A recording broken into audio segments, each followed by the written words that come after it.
Oke, selamat malam sejauh Dopa semuanya. Kembali lagi di live IG Dopa pada malam hari ini. Jadi di malam hari ini kita akan membahas mengenai gimana sih caranya membangun startup di kuliah kedokteran gitu ya. Jadi eh, untuk kuliah di kedokteran sendiri itu mungkin beberapa jadwal atau beberapa kegiatannya itu udah cukup padat ya, karena bisa dibilang kayak misalkan Senin itu ada praktikum, Selasa ada tutorial, nanti Rabunya ada praktikum lagi, terus Kamis juga praktikum, Jumat ada skill lab dan lain sebagainya. Jadi kayak hampir setiap hari itu udah pasti ada kegiatannya, sedangkan eh, waktu kita itu semuanya sama sehari 24 jam. Jadi tinggal gimana cara manage waktunya aja nih, antara bisa di manage untuk melakukan hal-hal yang produktif atau justru waktunya itu habis untuk kegiatan-kegiatan yang sifatnya cuma entertaining gitu aja, kayak cuma untuk scroll Instagram atau cuma untuk nonton YouTube, Netflixan dan lain sebagainya kayak gitu. Jadi kuliah di kedokteran itu agak sedikit tricky. Kalau mau sejauh bisa untuk sambil bangun bisnis itu harus pintar-pintar manage waktunya, pintar-pintar manage prioritasnya. Jadi eh, tinggal gimana sejawat dan seberapa niat sejawat untuk mulai usahanya itu, karena kalau emang beneran diniatin dan beneran serius untuk mau mulai bisnis itu pasti bakalan diusahakan lah gimana caranya untuk tetap bisa bangun bisnis seperti itu. Nah, malam hari ini kita akan kedatangan tamu, yaitu Kak Rana, itu mahasiswa kedokteran di UI, di salah satu universitas swasta di Yogyakarta, angkatan 2019 juga. Nah, menurutku topik ini penting banget karena dari narasumber yang kita undang malam hari ini itu kita bisa belajar kalau ternyata di kedokteran juga bisa loh sambil bikin startup. Nah, jadi kalau untuk bikin startup tidak terbatas hanya untuk orang-orang yang punya background IT atau punya orang atau dari anak-anak yang apa ya, kayak istilahnya circle-nya atau lingkungannya itu ada di kayak di SCBD atau lainnya sebagainya yang serba digital seperti itu. Ternyata dari mahasiswa kedokteran juga bisa loh bikin untuk startup itu sendiri. Nah, untuk startup ini beragam banget ya. Ada bisa untuk startup mengenai produk-produk kesehatan ataupun startup mengenai jasa seperti yang narasumber kita malam hari ini bangun, yaitu mengenai startup di bidang bimbel atau bimbingan belajar di kesehatan, yaitu terutama di kedokteran seperti itu. Nah, menurutku topik ini penting banget karena dengan adanya topik ini nanti semoga bisa membuka insight atau wawasan bagi sejawat supaya bisa lebih nyadar, oh ternyata kalau di kedokteran tuh meskipun sepadat itu tetap masih bisa untuk bangun startup dan bisa untuk networking dan lain sebagainya. Jadi sejawat nggak perlu khawatir karena malam hari ini kita akan ngobrol-ngobrol sama Kak Rana gimana sih caranya manajemen waktunya, gimana sih caranya mengembangkan startup sambil kuliah di kedokteran yang terkenal cukup padat kegiatannya seperti itu. Nah, harapannya nanti sejawat setelah ini bisa lebih refleksi lagi nih. Ternyata selama ini sejawat tuh nggak bikin bisnis karena emang situasinya atau kondisi dari luar atau eksternal yang tidak memungkinkan, atau justru dari pribadi sejawat sendiri nih yang terlalu banyak barrier, atau dari pribadi sejawat sendiri yang terlalu banyak halangan atau hambatan atau alasan. Jadi sebenarnya kondisinya itu bagus tapi sejawat yang kebanyakan alasan aja nih jadinya belum mulai bisnis kayak gitu. Nah, untuk malam hari ini nanti kita cuma ngobrol-ngobrol santai aja. Bagi sejawat yang nanti mau tanya atau mau konsultasi langsung bisa tulis di kolom komentar. Jadi malam hari ini narasumbernya itu ada Kak Rana dari mahasiswa kedokteran di salah satu universitas swasta di Yogyakarta. Beliau itu adalah sebagai founder dari meducational.id, yaitu sebuah startup bimbingan belajar terutama di mahasiswa kedokteran seperti itu. Untuk metodenya yaitu adalah peer to peer mentoring. Jadi nanti pemateri atau bimbelnya itu yang ngajarin adalah Kak Rananya langsung kayak gitu. Nah, tanpa basa-basi kita coba undang untuk Kak Rananya, apakah sudah bersedia atau sudah siap untuk join? Oke, kita sambil tunggu. Halo. Oke, Kak Rana. Mungkin bisa turun sedikit. Nah, oke. Ya, Bentar ya. Soalnya aku lagi nyari tempat meetingnya. oh, masih masih di luar ya? Iya, tapi tadi belum dikabarin gitu sih tempat meetingnya bisa ada atau enggak. Tapi nggak apa-apa deh. Yang ini kedengeran jelas nggak? Agak kecil Kak suaranya. Kayak ini kedengeran jelas kan ya? Agak kecil sih. Ya udah. Coba. Mungkin bisa Kalau yang, pakai headset. kalau yang sekarang kedengeran jelas. Masih kecil. Kenapa ya? Bentar. Kalau misalkan kayak gini kedengaran jelas? Oke, mendingan, mendingan, udah mendingan. Oke, ya udah. Oke, Aja.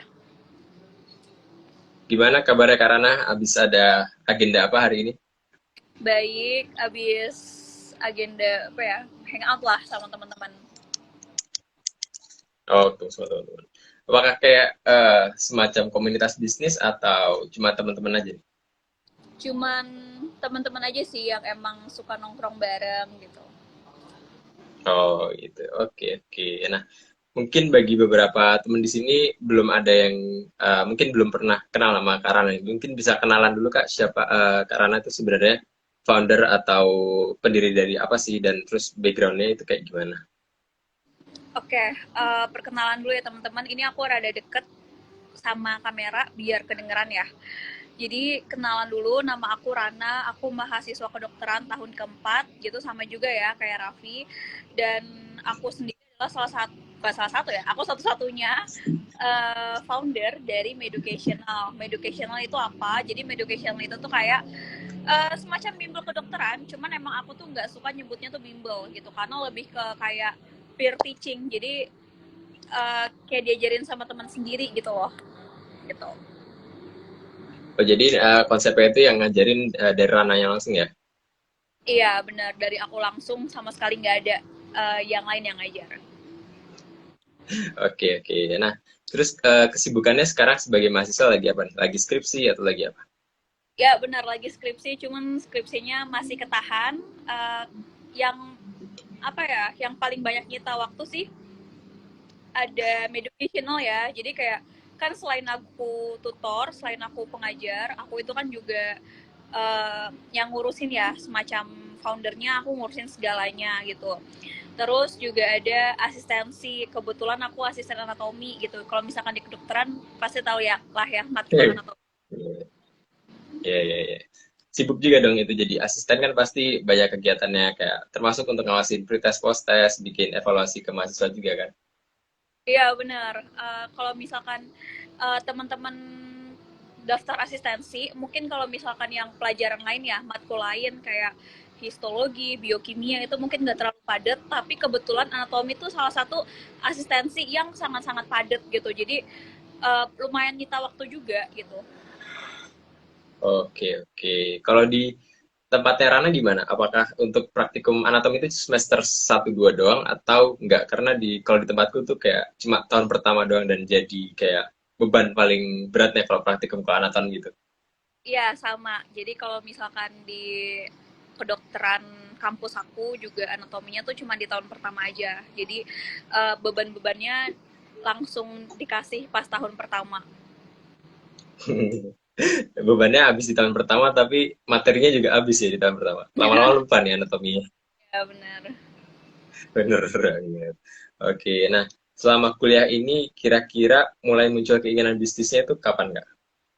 Sebenarnya nggak ada keinginan buat bisnis ya. Kayak em, dulu tuh pas awal mau masuk kedokteran, emang sih pengen berbisnis, cuman kayak masih belum tahu bisnis apa gitu. Terus tapi tuh sama orang tua tuh nggak dibolehin, takutnya aku kecapean atau gimana. Nah terus tuh ini suaraku masih kedengeran ya kayak gini. Soalnya tadi Masih, deket masih. kayak sama orang tua nggak dibolehin. Nah terus kebetulan karena aku lagi gabut juga pas tahun pertama, ditanyain Syafiq tuh ada jalan Oh itu Syafiq tuh, gak tuh. Nah saya kena akunnya. Nah, terus tuh pas tahun pertama itu kebetulan aku tuh lagi suka-sukanya ngajar. Ngajarnya itu tuh anak SMA, ngajar biologi. Dan banyak yang bilang kalau misalkan cara ngajar aku tuh bagus, mudah dimengerti. Nah, terus ini ada cerita lucunya sih. Aku langsung ceritain aja ya, ini cerita personal. Iya, boleh, boleh. Jadi pas tahun kedua, awal tahun kedua, liburan semester dari semester 2 ke 3 ya berarti ya. Tiga. Kebetulan saat itu tuh aku lagi ulang tahun dan aku tuh punya kartu kredit ya dikasih sama orang tua. Terus kayak ya udah boros-boros lah ya, namanya juga ulang tahun, dibeliin macem-macem gitu kan. Nah terus ketahuan sama mamaku, kan nyadar ya, maksudnya Iya tagihannya masuk, iyalah ketahuan lah. ketahuan. akhirnya mamaku marah besar ke aku, terus kartu kreditnya itu tuh diblokir dan uang jajan aku langsung diturunin drastis. Nah, tapi gimana ya, aku sebagai orang yang lagi suka-sukanya beli barang, lagi suka-sukanya hangout gitu sama teman-teman, aduh aku nggak mau hidup aku harus irit-irit gitu. Iya, Nah, jadi nggak bisa yang nih. tadinya yang tadinya ngajar itu gratis loh BTW. Aku emang sorry ya ada motor. Aku tuh emang hobi banget ngajar gitu. Awalnya gratis. Nah, terus aku kepikiran apa aku buka semacam bimbel aja ya buat uang jajan Bimbel tambahan.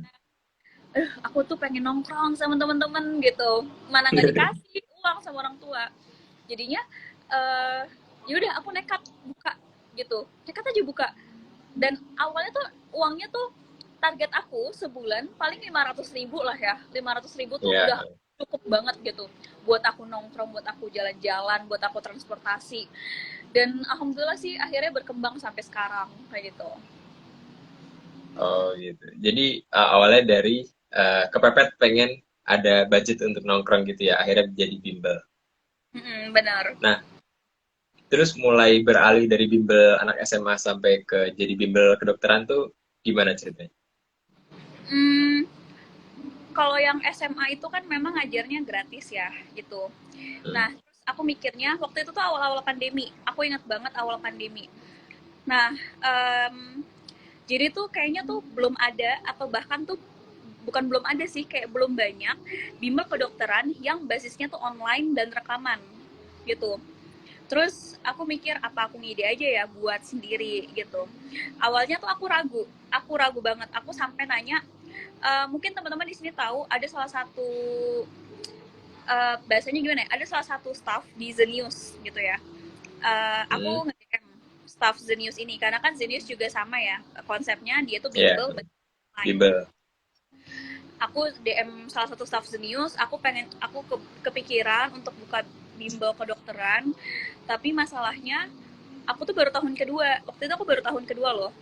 Kayak lah targetnya siapa? Targetnya tahun pertama. Emang Iya. tahun mau bimbel sama cutting yang cuma satu tingkat di atasnya gitu. Iya. Nah, tapi kata staff The News ini bilang gas-gas aja gitu. Ya udah, aku gas aja dan ternyata banyak gitu yang mau. Banyak yang Gitu sih. daftar ya. Hmm. Iya. Mungkin apalagi kalau cuttingnya baru 1 tahun di atas itu kayak kan materinya masih lengket banget nih, jadi bisa lebih jelas gitu menjelasinnya. Karena kan baru aja ngejalaninnya tahun kemarin gitu, mungkin ya. Benar. Nah, terus abis itu gimana sih caranya ngatur kesibukan untuk ngebangun bimbel ini dibanding sama kesibukan di kuliahnya gitu loh. Karena kan bimbel juga kan butuh waktu untuk rekaman materinya, untuk nyiapin materinya dan lain-lain gitu. Oke, dulu pas awal-awal Meducational jalan, sebenarnya nggak jadi masalah ya, karena dulu aku ngajarnya mut-mutan loh. Jadi kayak gini, dulu ngajarnya kayak gini, aku butuh uang atau enggak? Kalau aku butuh uang, aku ngajar. Kalau aku butuh uang, aku nggak usah ngajar. Itu dulu. Nah, tapi gimana ya? Ternyata pas aku lagi kayak, uang aku lagi cukup nih, aku bisa jajan sama uang aku yang ada di dompet. Ternyata banyak adik tingkat yang ngechatin aku, kak aku nggak buka kelas gitu. Nah, Oh, oke. uh, akhirnya aku rutinin. Nah, awalnya pas dirutinin nggak jadi masalah karena apa ya, aku cuma ngurusin satu angkatan gitu dan nggak terlalu berat materinya. Nah, tapi kan seiring berjalannya waktu, aku tahun ketiga berarti udah ada dua adik tingkat kan, ada Iya, dua dua angkatan. juga. Aku tahun keempat ada 3 adik tingkat berarti ya. Tiga. Nah, itu tuh mulai pas tahun ketiga, awal-awal tahun ketiga, aku ngurusin dua angkatan itu, aku mulai hire manager gitu buat ngurusin keuangannya, buat ngurusin jadwal aku gitu. Jadi awal-awal tuh Hmm. emang ya pakai ya pinter-pinteran aja sih, pinter-pinteran bagi waktu. Pakai biasanya aku tuh pakai time blocking, jadi pakai Google Calendar. Nah, Mm-mm. sekarang juga sama pakai time blocking juga, cuman yang ngurus bukan lagi aku, tapi ada orangnya. Oh, gitu. Nah, itu untuk yang ngurusin itu juga sama mahasiswa atau yang udah profesional kayak udah lulus kuliah atau gimana? Masih mahasiswa, jadi semua staff Meducation itu masih mahasiswa guys, gitu. Satu kampus juga atau beda? Beda. Jadi kebanyakan PTN, kebanyakan dari UI. Oh, yang kedokteran atau enggak? Kalau kedokteran mungkin kan sibuk kan? Enggak, jadi staff aku tuh ada 6, Hmm. eh, tiganya bukan dokter, tiganya bukan dokter, sorry, ulang-ulang. Satu akuntansi, satunya itu geografi, satunya itu nurse keperawatan, tapi dia udah kerja. Hmm.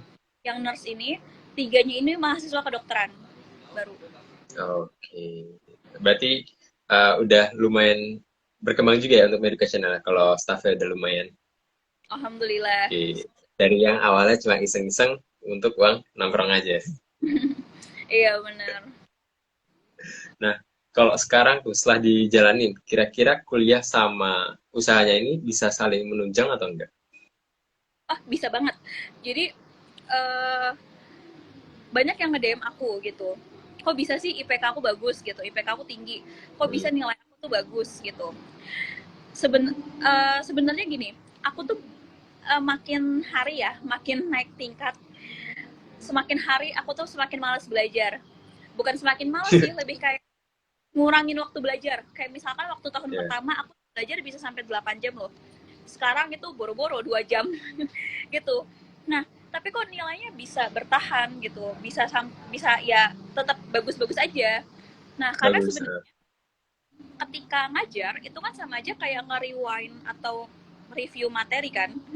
Nah, ketika review Ya, materi ya sebenarnya materi kedokteran juga materi tahun kedua ngulang dari tahun pertama, materi tahun ketiga ngulang dari tahun kedua, cuma lebih detail lagi.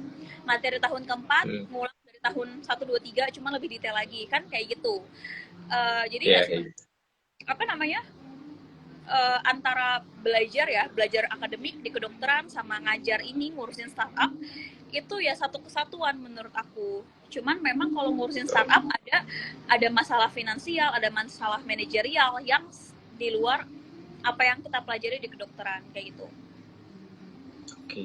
Apalagi startup ini kan kayak bimbel itu ya. Jadi sambil bikin record materi juga sambil review materi kuliah juga sebenarnya mungkin ya. Iya, iya benar. Nah, kan tadi bilang kalau nilainya masih bagus. Bisa di-spill nggak nih? IPK-nya berapa? Oke, IPK saat ini tuh Atau privasi? Bebas. agak nurun ya, maaf. IPK saat ini tuh 3,8 sih. Ya, nurun Oke. kalau dulu aku pamerin IPK aku 4, ya, sekarang udah nggak 4 lagi guys. Oke, tapi itu masih masih oke lah, masih tinggi, masih lumayan Iya, tinggi. Apalagi di kedokteran ya, udah pasti effortnya nggak gampang bisa diangkat segitu. iya. Nah, selama ini pernah ada ngerasa kayak nyesel nggak sih bikin bisnis sambil kuliah kan udah tahu kuliahnya padat malah bikin bisnis segala gitu. Sebenarnya kalau dari sisi misalkan gini, ketika aku membangun bisnis terus aku ngelihat aduh aku nyesel gara-gara jadwal kuliah padat tapi ngurusin bisnis juga repot gitu, itu enggak. Cuman yang bikin aku bukan nyesel sih, lebih kayak iri gitu sama teman-teman yang bisa hangout setiap hari setiap malam, Oh iya. terus bisa jalan-jalan gitu setiap Hmm. hari, terus kayak pulang kuliah kayak nggak ada beban gitu kan, bukan Iya, nggak ada iya. beban, pulang kuliah tuh bisa langsung tidur gitu. Kalau aku kebetulan aku tuh extrovert gitu, jadi aku tuh suka banget, ya aku suka banget dikelilingin sama orang-orang, aku suka banget hangout, suka banget jalan-jalan. Tapi kepribadian aku yang ekstrovert ini tuh harus harus menyesuaikan dengan educational. Jadi kayak kalau aku pulang kuliah, aku nggak bisa langsung tidur loh, aku nggak bisa langsung jalan-jalan bareng temen loh. Ya aku harus ngurusin educational dulu, baru aku bisa jalan-jalan gitu. Ya itu sih. Kalau Iya, dari iya. sisi kuliah aku nggak nyesel, tapi lebih ke iri sama teman-teman yang mereka tuh bebas. Sehabis kuliah tuh mau Hmm. ngapain aja, gitu. Kayak, mungkin kayak godaannya kesulitannya mungkin selain kesulitan secara manajemen juga ada kesulitan untuk manage kayak iri sama teman-teman yang bisa kayak feel free aja gitu untuk kuliahnya fokus ke kuliah nggak kebanyakan mikir ini itu ya kan. Nah, terus misalkan lagi ngedrop gitu motivasinya, gimana sih caranya untuk bisa semangat lagi untuk ngembangin usahanya, startup ya pertama? Oke, sebenarnya kalau misalkan lagi ngedrop ya, itu kan itu bukan, kalau aku menganggapnya bukan motivasinya turun ya, cuman itu tuh lagi burn out aja gitu, lagi lelah gitu, lagi ngapa-ngapain. Cara aku pertama adalah istirahat, bener-bener istirahat gitu. Jadi jangan sampai kalian punya waktu libur tapi dipakai buat hal yang lain-lain, enggak, jangan. Jadi kalau misalkan lagi burn out, lagi motivasinya turun, istirahat aja. Terus refreshing dengan cara apa? Kalau aku biasanya nonton film dan hangout ya, lagi-lagi aku suka banget sama teman-teman aku, jalan-jalan sama teman-teman aku. Ya nanti balik motivasinya gitu. Iya. Atau bahkan kayak kebetulan untungnya, alhamdulillahnya lingkungan aku tuh positif banget gitulah ya. Jadi ketika aku nongkrong sama teman-teman aku, kita tuh kadang juga bahas masalah masa depan gitu kan. Jadi makin kepicu lagi gitu gara-gara sama teman-teman itu. Oh, jadi eh, lingkungan atau circle tuh berpengaruh banget ya untuk jadi support system berkembang terus ke depannya. Nah, selama ini untuk kendala ngebangun startup pas lagi kuliah itu apa biasanya? Suaraku kedengeran nggak? Ini. Kedengeran, kedengeran. Sorry tadi ada di telepon. Kendalanya ya itu pertama waktu luang ya. Waktu luang. Yang kedua, jadi gini, basic basic aku kan kedokteran ya. Dan membangun startup itu tuh lebih ke psikologis, gimana caranya kita bisa memikat orang lain ya kan, atau Hmm. membangun startup itu juga bisa dari sisi bisnis dan manajemennya gitu. Nah, jadi menurut aku kesulitannya dari mahasiswa kedokteran ya, itu kayak kita tuh harus dituntut untuk dipaksa bahkan untuk belajar psikologi, untuk belajar manajemen, untuk belajar bisnis Iya, gitu. Nah, kayak gitu sih. Dan untungnya iya. aku enjoy selama aku belajar ketiga hal itu tuh, aku enjoy. Jadi nggak apa-apa sih.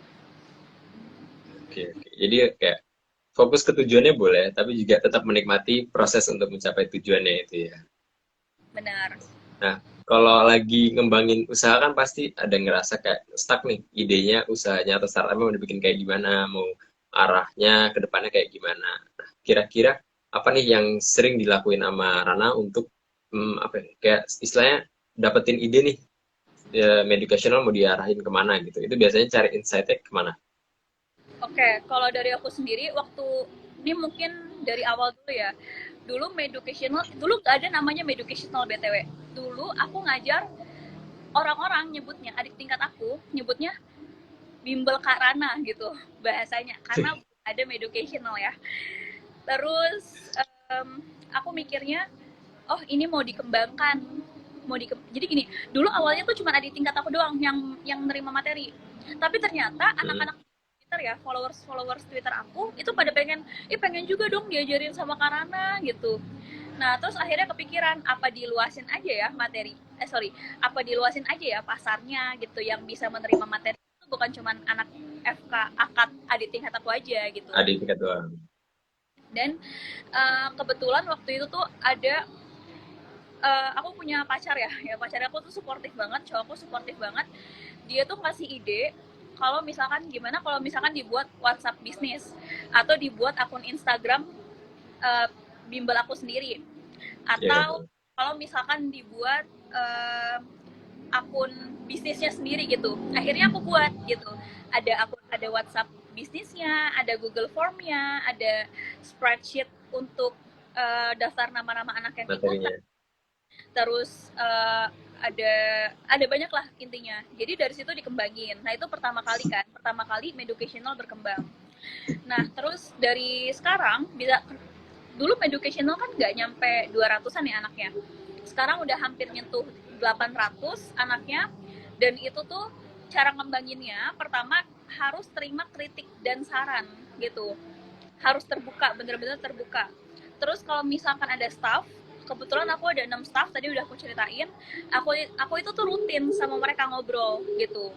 Jadi aku nerima pendapat mereka gitu. Terus aku juga um, apa ya namanya, aku juga minta mereka bantuin aku gitu. Jadi sekarang kalau misalkan boleh dibilang, aku tuh udah nggak ngerti lagi urusan administrasi educational, urusan postingan educational, karena udah mereka yang ngatur. Jadi awalnya aku ajarin dan mereka bisa ngembangin sendiri atas kritik dan saran dari satu satu circle staff educational itu. Jadi memang untuk dalam mengembangkan ide bisnis nggak bisa dari diri kita sendiri, kita harus terima masukan dari orang lain juga gitu. Oh gitu ya. Nah, kan misalkan masukan nih, misalnya dari apa peserta bimbelnya itu nggak nggak banyak yang ngasih masukan. Itu gimana sih cara nge-reach out mereka supaya mereka kayak mau ngasih testimoni atau mau ngasih masukan-masukan ke kita? Kan kadang ada yang kalau ngerasa materinya itu kurang seret, terus langsung kayak ngerasa kecewa, terus misalkan di chat sama admin kita tuh langsung nggak ngebales atau langsung ghosting gitu. Um, Kalau yang itu sebenarnya aku nggak mikirin karena kalau misalkan orang itu nggak mau ngasih kritik dan saran, oh berarti orang itu emang udah, orang itu emang ya nggak terlalu peduli sama sim educational.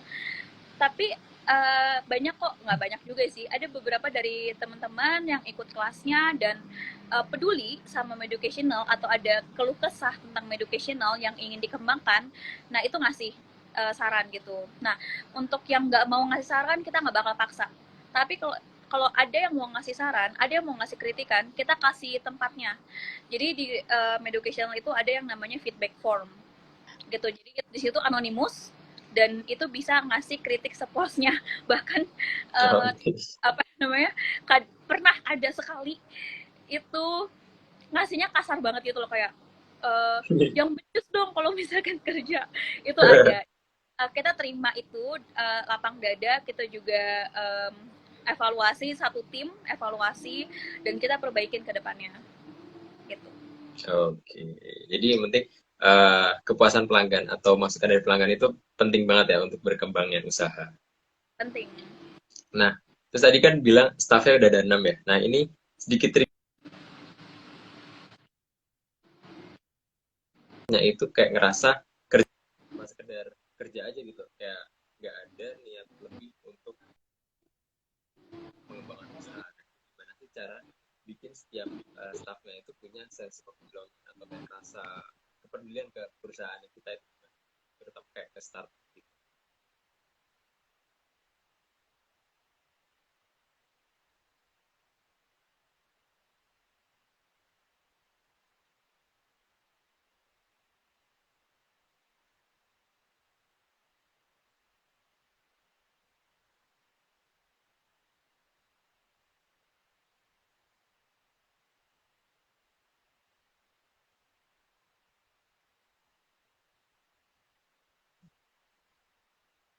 Oke, kita coba ulang ya. Bikin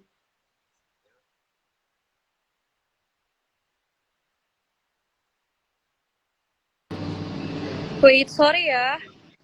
iya, iya, Suaraku iya. kedengeran sekarang. Kedengeran, kedengeran. Oke, Lagi sorry gimana tuh, Kak? sorry. Kalau sinyal? Ulang boleh? Oke. Jadi kan mungkin beberapa pengusaha itu kendalanya itu usahanya atau staffnya itu kayak ngerasa kurang ada kepedulian ke perusahaannya. Jadi kayak ngerasa kerja tuh dia udah cuma sebatas ngerjain job desk-nya aja terus nanti akhir bulan digaji kayak gitu. Jadi nggak ada effort lebih untuk ngembangin usaha. Itu caranya gimana supaya staffnya itu punya kayak rasa kepedulian ke usahanya kita gitu. Jadi lebih ke keluargaan itu gimana? Oke. BTW Raffi suaranya agak kecil. Kayaknya masalah di audionya ya.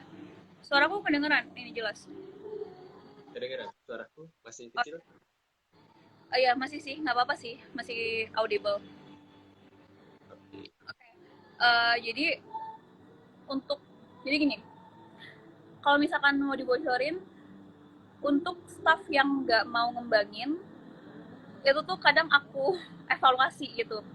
Terus kalau misalkan mereka masih nggak berubah, kadang aku keluarin gitu, ya tapi tetap keluarinnya secara baik-baik gitu. Nah terus aku rekrut ulang, dan educational kenapa sampai ada yang sekarang, kenapa bisa berkembang, ya itu karena apa namanya, ada turnover atau ada pergantian staff yang menurut aku tuh bisa gitu loh, bisa untuk mengembangkan educational itu sendiri gitu sih.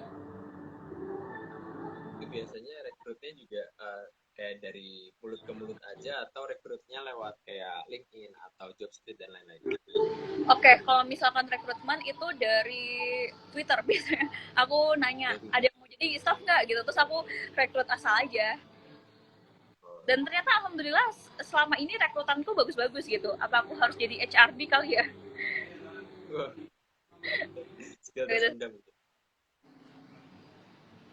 Nah, terus gimana bikin dan ngembangin startup kalau ternyata ada di lingkungan yang backgroundnya itu bukan background digital atau background yang kayak serba semuanya modern. Tapi kalau di kedokteran kan mungkin ada beberapa yang masih konvensional gitu kan. Oke, em, menurut aku agak sulit ya. Jadi kayak ini, eh gimana ya? Aku coba umpamain ya. Dulu sebelum ada Gojek, kita mungkin mesen ojek ini konvensional ya, datang Ya, langsung ke abangnya gitu. Nah, terus Nadiem Makarim, Pak Nadiem Makarim punya pikiran, ih apa kita pakai aplikasi aja ya buat mesen ojek gitu. Itu kan merupakan sebuah revolusioner, hal-hal yang baru terciptakan gitu. Dan emang Gojek bisa langsung untung kan, enggak kan? Gojek itu kayaknya awalnya rugi loh katanya. Nah, jadi kalau misalkan mau memperkenalkan sebuah teknologi yang sebenarnya belum pernah didengar oleh orang-orang, harus sabar. Harus sabar memperkenalkan, mengedukasi orang-orang yang pengen kita ambil pasarnya.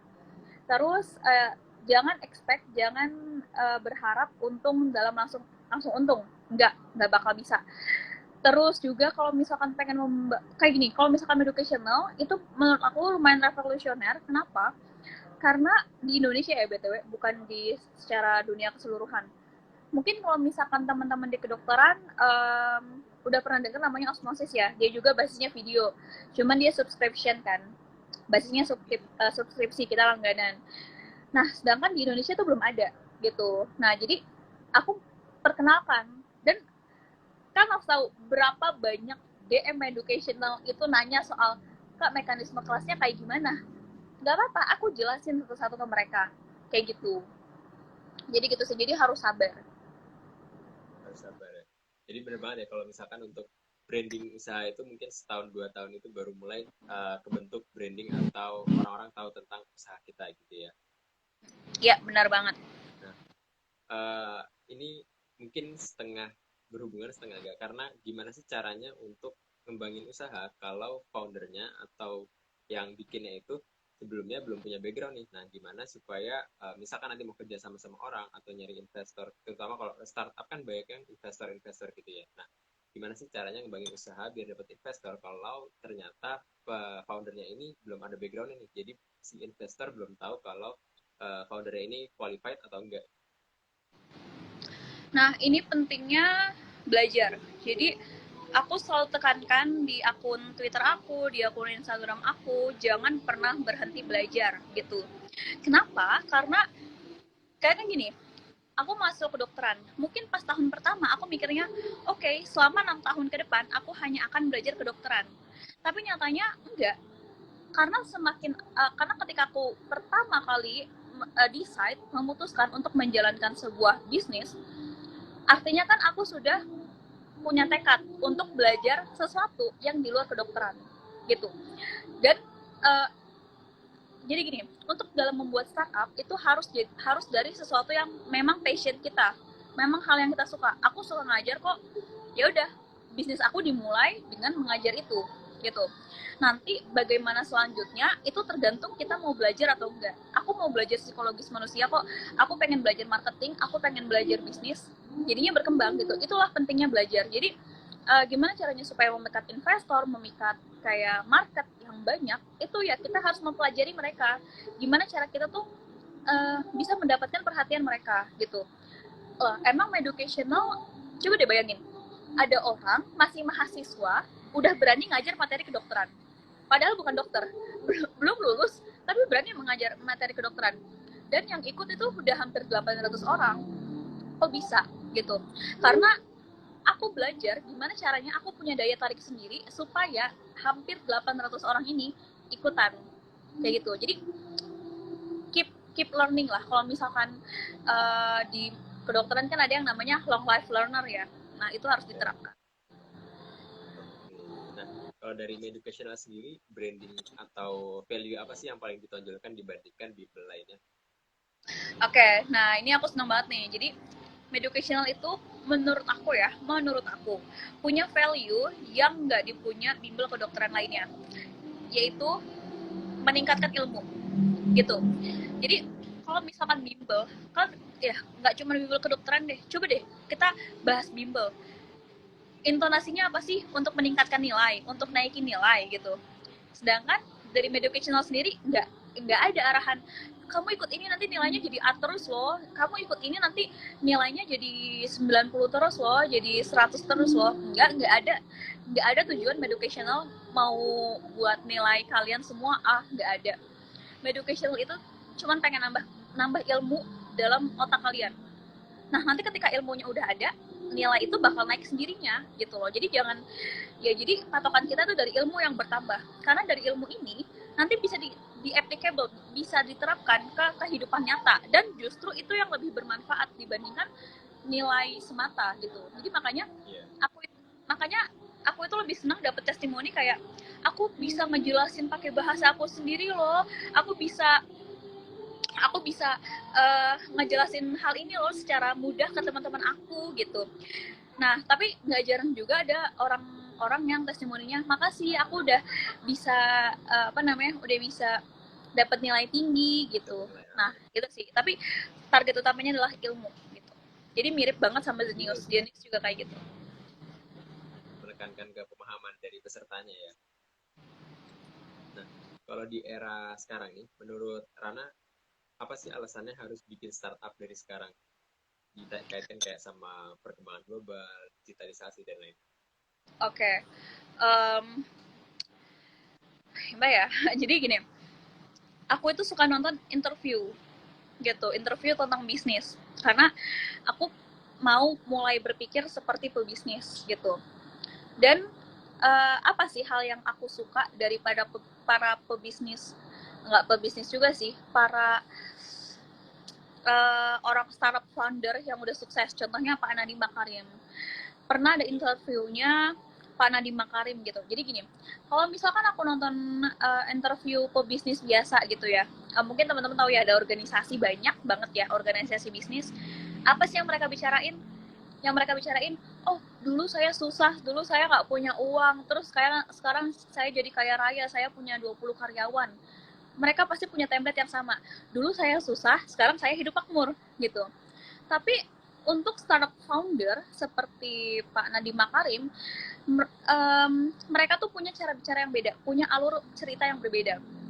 Mereka melihat suatu permasalahan di dunia ini dan mereka ingin memecahkan masalah itu. Contoh, Pak Nadiem Makarim dulu masalahnya apa? Oh, Gojek itu tuh pengennya yang bisa dipesen loh, yang bisa nyamperin. Jadi kita nggak usah nyamperin ke pangkalan ojeknya. Terus pengen deh harga ojek itu tuh nggak main harga yang tembak-tembakan. Pengennya ada argo yang tetap gitu. Itu masalah utama. Dan Pak Nadiem Makarim itu tuh punya solusi atas hal itu, yaitu Gojek. Terus Tokopedia kita pengen belanja secara mudah, tinggal klik-klik-klik aja. Terciptalah Tokopedia. Dan educational ada kegelisahannya sendiri. Kita pengen ilmu kedokteran itu gak cuman ilmu yang aku pengen bentar, maaf ya ada suara motor. Ilmu kedokteran tuh gak cuman ilmu yang lewat doang buat dapat nilai tinggi doang, buat ngerawat pasien doang, enggak. Kedokteran itu tuh pengennya di educational, ilmu kedokteran ini dijadikan pelajaran hidup. Bisa diaplikasikan ke hidup sendiri maupun ke hidup pasien. Nah, itu masalah utamanya. Dan masalah kedua, bimbel kedokteran itu nggak reachable ya. Jadi bimbel kedokteran tuh dulu mahal banget loh. Sekali pertemuan bisa 100.000. Nah, kita hadir, harganya murah dan mudah dijangkau. Dan bisa diakses kapan aja. Tengah malam pun bisa diakses gitu. Itu sih. Oke. Kalau boleh di spill per topik kira-kira untuk di educational itu berapa price? Harga per kelasnya ya. Ya. Harga per kelasnya 25, tapi aku ada pikiran buat nurunin jadi 20 karena udah mulai banyak anak-anak FK masuk. Jadi kayak ada turunin aja deh, kan tetap banyak kan marketnya. Tapi ini Iya. baru rencana aja. Semoga kewujud ya guys, makanya daftar. Promosi promosi, gak apa silahkan promosi boleh. Nah, ke depannya kira-kira dari educational ini mau di-handle sendiri atau mulai kayak cari cari investor atau cari pemodal supaya bisa lebih berkembang lagi di startupnya lebih cepat lagi. Gimana? Sorry. Boleh ulang? Kayak ke depannya kira-kira permodalannya mau tetap di-handle sendiri atau mulai cari investor supaya bisa berkembang lebih kencang lagi. Oh, enggak. Kalau aku belum ada pikiran buat investor. BTW, tahun lalu itu pernah ada yang nawarin loh, investor. Cuman aku tolak. Karena aku nggak mau, aku nggak mau ini dijadiin bisnis dulu. Aku, maksudnya dijadiin bisnis oriented kayak, oh dapat yang beli sebanyak-banyaknya, tapi yang beli tuh nggak puas gitu loh. Jadi aku tuh pengen ini di handle sendiri dulu. Kayak kalau misalkan nanti ada campur tangan investor, pasti ujung-ujungnya uang gitu. Jadi aku nggak mau sampai seperti itu. Jadi harus aku sendiri yang handle supaya semua mahasiswa kedokteran yang ikut itu bisa teredukasi gitu loh dengan educational. Bagus banget diskusinya.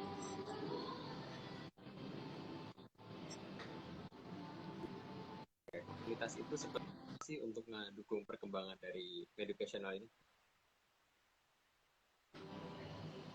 Kenapa? Boleh ulang?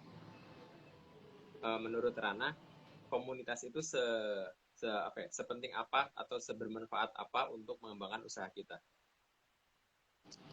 Penting banget ya, apalagi kalau misalkan kamu tuh kalian punya komunitas yang punya concern yang sama, yang tentang bisnis yang sama. Jadi educational itu tuh banyak banget teman-teman aku yang bantuin ngepromosiin, bantuin gimana ya, nge-repost post-postan educational di Instagram. Terus banyak dari teman-teman aku yang ngasih ide bisnis. Nah itu penting banget punya circle yang suportif. Apalagi gini, um, kayak gini, kalau misalkan ada suatu circle terus kayak kita nggak ikutan main nih sekali dua kali, pasti kan nggak diajak lagi kan, jadi bete gitu. Tapi untungnya teman-teman aku tuh ngerti kalau misalkan aku itu sibuk ngajar. Jadi walaupun aku jarang nggak main ya sebulan sama mereka, tetap diajak gitu loh kalau misalkan aku mau. Jadi kayak berada dalam lingkungan yang positif itu tuh penting banget. Sportif apa lagi? Nah, gimana sih cara nyari komunitasnya? Karena mungkin kan beberapa komunitas yang besar itu justru disalahfungsikan bagi beberapa orang untuk yang tadinya untuk gabung komunitas itu untuk networking dan saling sharing ilmu. Tapi kalau komunitasnya terlalu besar mungkin ada yang salah fungsi jadi kayak dipakai untuk nyari klien bukan untuk saling sharing ilmu. Kira-kira gimana pendapatnya? um, Sering-sering main aja menurutku. Jadi kayak untuk mencari komunitas itu sebenarnya kayak gini, aku punya teman satu pebisnis, aku sering main sama dia, dia kenalin aku ke teman-temannya yang juga pebisnis gitu. Jadi kayak um, aspek penting dalam bisnis itu adalah networking gitu ya. Jadi nggak cuman kalian itu ngembangin bisnisnya sendiri, tapi kalian tuh juga harus membangun personal branding dalam bisnis ini. Kalian juga harus membangun personal branding dalam diri kalian. Kalian juga harus mengenalkan bisnis kalian ini ke teman-teman kalian yang sesama pebisnis gitu. Jadi networking itu penting, apa namanya, be humble gitu loh. Jadi kayak nggak usah gue punya bisnis ini omsetnya segini, gue adalah mahasiswa kedokteran IPK-nya sekian, gue juga punya bisnis, nggak usah kayak gitu. Jadi kayak be humble, kayak uh, datang dengan otak kosong gitu loh. Jadi bukan otak kosong sih, datang dengan keinginan belajar gitu. Jadi kayak oh mereka tuh walaupun, jadi kayak aku ada temen, mungkin Raffi tahu ya, aku ada temen itu bisnisnya tuh F&B gitu kan. F&B ini Tadi ya kayaknya walaupun gabung juga nih. ada nggak nih tadi gabung ya kayaknya, Tadi walaupun gabung ya. apa ya, walaupun beda ya sama aku kan, beda beda bisnis sama aku tetap belajar dari dia. Dia ngomongin apa, oh ya aku terima gitu loh. Jadi kayak networking penting, belajar sama orang-orang sekitar itu juga penting. Oke, mantap banget. Nah, terus untuk networking itu kan mungkin kalau di awal agak susah ya. Jadi untuk perintis bisnis kan di awal mungkin kayak belum kelihatan hasilnya. Gimana sih caranya supaya bisa tetap konsisten ngembangin usaha yang mungkin di awal-awal tuh kayak rugi terus atau gak kelihatan hasilnya? Kalau soal konsisten, menurut aku lebih ke sistem, support sistemnya, mendukung atau enggak gitu. Kalau misalkan atau enggak gini aja deh bahasanya. Jadi kalau di bisnis itu kan ada ekonomi lah, ekonomi, ada supply and demand gitu loh. Kalau misalkan bisnis kita mau maju, supply kita pengen meningkat, kita harus ngikutin demand-nya. Nah, demand ini datangnya dari mana? Dari customer. Jadi kalau misalkan sekali ada customer, demand-nya mau apa, coba turutin. Kita harus kayak buka buka mata, buka telinga, dengerin opini mereka, dengerin lihat di masyarakat demand-nya lagi apa sih kayak gitu, dan kita berusaha mengikuti demand yang ada di masyarakat kayak gitu sih. Itu caranya supaya bisnisnya meningkat. Kayak misalkan educational itu banyak loh demand-nya. Kak, aku pengen uh, gambarnya diperjelas ya, aku pengen nanti jelasinnya lebih runut ya, aku pengen kelasnya 3 jam ya, aku pengen kelas private. Banyak banget demand-nya. Ya itu, tapi aku dengerin satu-satu, aku pilih yang mana yang bisa dikembang, yang mana bisa dilakukan, yang mana yang enggak, nanti berkembang sendiri. Terus untuk kedepannya, tadi kan belum kepikiran untuk nyari investor ya. Kalau bikin usaha lagi yang lebih target marketnya itu ke pasien kayak mungkin klinik atau toko alat kesehatan atau lain-lainnya itu udah ada gambaran belum? Belum ada. Belum. Jadi educational ini sebenarnya kayak iseng-iseng aja, iseng-iseng berhadiah. Jadi nggak ada gambaran pengen punya bisnis, nggak ada sama sekali. Dan tiba-tiba ada aja gitu. Ya untungnya alhamdulillah. Tapi untuk selanjutnya dari ini kayaknya nggak ada. Kayaknya pengen fokus besarin educational dulu aja, terus rehat kali ya. Atau nggak fokus jadi dokter aja. Oh, gitu. Nah, kalau tips bagi mahasiswa nih, gimana sih biar mahasiswa tuh bisa ngumpulin modal untuk bisnis? Mungkin kayak bisnis-bisnis simple yang bisa dilakuin mahasiswa tuh apa kira-kira? Gini, um, ini yang aku tanamkan dalam diri sendiri. Kalau pengen melakukan sesuatu, itu nggak usah nungguin ada suatu hal. Contoh gini, aku pengen belajar bahasa Inggris, tapi nunggu aku lulus dulu deh. Lah emang nggak bisa sekarang belajarnya gitu. Emang nggak bisa sekarang belajar bahasa Inggris, kenapa harus nunggu lulus dulu gitu. Sama juga, aku pengen ngembangin bisnis, tapi nunggu modal dulu deh. Nunggu kekumpul dulu deh modalnya. Emang nggak bisa bisnis tanpa modal? Bisa. Contohnya dropshipper, kan banyak ya. Jadi kayak kita ngambil barang, salah, bukan. Kita ngambil produk dari toko lain, Nggak terus tahu apa. dijualin. Iya kan? Mungkin teman-teman tahu konsep dropshipper. Atau um, mungkin teman-teman ada yang bisa ngegambar, ada yang bisa um, nulis, ada yang bisa apa namanya, buat konten gitu. Emangnya harus nunggu modal dulu? Kan enggak gitu. Atau ya kecuali teman-teman mau bisnisnya bisnis batu bara, ya itu kayak butuh modal gitu. Tapi kan kalau misalkan apa namanya, bisnis-bisnis kecil-kecil, apalagi mahasiswa, emang perlu modal kan? Enggak gitu loh. Terus aku juga banyak kok konten di TikTok yang soal bisnis, kayak bisnis jualan puding, bisnis jualan mango sticky rice. Kebetulan aku suka beli tuh mango sticky rice. Eh, Modal mereka berapa sih? 200.000 aja nggak nyampe gitu loh. Jadi kayak ngapain bisnis nungguin modal gitu loh. Jadi kayak kamu punya uang berapa, kamu punya skill apa, kamu punya apa yang ada di diri kamu, coba kreatifin aja gitu loh. Nggak usah nunggu-nungguan. Jadi menurut aku um, orang-orang beralasan, antar aku mau buat bisnis tapi tunggu modalnya dulu gitu. Ya itu nggak bakal kebuat, serius nggak bakal kebuat. Karena kamu selalu nungguin momentum yang tepat untuk melakukan sesuatu, dan itu nggak, untuk melakukan sesuatu itu nggak ada momentum yang tepat. Untuk melakukan sesuatu itu mulainya sekarang atau nanti. Nanti itu juga nanti ya, nanti nggak bakal nggak bakal terjadi. Jadi lebih baik mulai aja dulu kayak gitu. Oke, jadi kebetulan banget nih di Dopa ada yang namanya afiliasi Dopa. Jadi sedikit iklan aja ya. Jadi kalau afiliasi Dopa itu programnya kayak afiliasi, tapi dia itu komisinya besar. Jadi misalkan ada yang bantu untuk penjualan dari e-course-nya, itu dapat komisinya per produk e-course-nya itu 50.000. Kalau buku buku fisik itu 35.000. Dan itu kayak lumayan banget kan. Apalagi mahasiswa nggak perlu modal apa-apa, daftarnya juga gratis. Jadi cuma tinggal bantu iklanin aja, bisa kayak pasang link penjualannya di bio IG. Itu kan sekarang bisa pakai link kan. Jadi kayak lumayan banget, apalagi kayak misalkan sehari bisa ngejual 3 aja, berarti kan 150.000. Kalau sebulan itu bisa 4,5 juta, itu udah lumayan banget kalau buat mahasiswa kan, apalagi nggak perlu modal apa-apa gitu. Nah sekarang juga lagi ada kontes afiliasinya tuh, jadi kalau di kontesnya ini daftarnya itu gratis, cuma yang penting minimal ngelakuin 3 afiliasi aja, itu nanti udah bisa jadi peserta kontesnya. Hadiahnya itu 1.500.000, 1 juta untuk yang peserta yang juara pertama, untuk 500.000 untuk yang juara kedua. Itu juga ada di sertifikatnya kayak gitu. Jadi buat teman-teman nih yang dari tadi nonton, bisa nih untuk gabung ke afiliasi Adopa, nanti ada komisinya yang wow.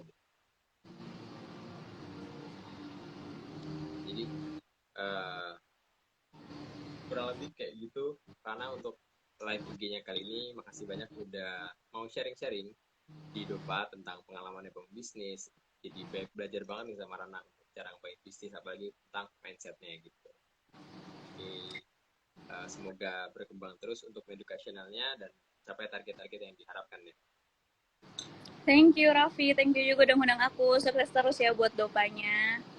Thank you. Amin. Terima kasih. Thank Oke, you. aku live ya. Berarti ya, udah selesai kan? Oke. Thank you Oke, teman-teman oke. udah bikin. Dadah.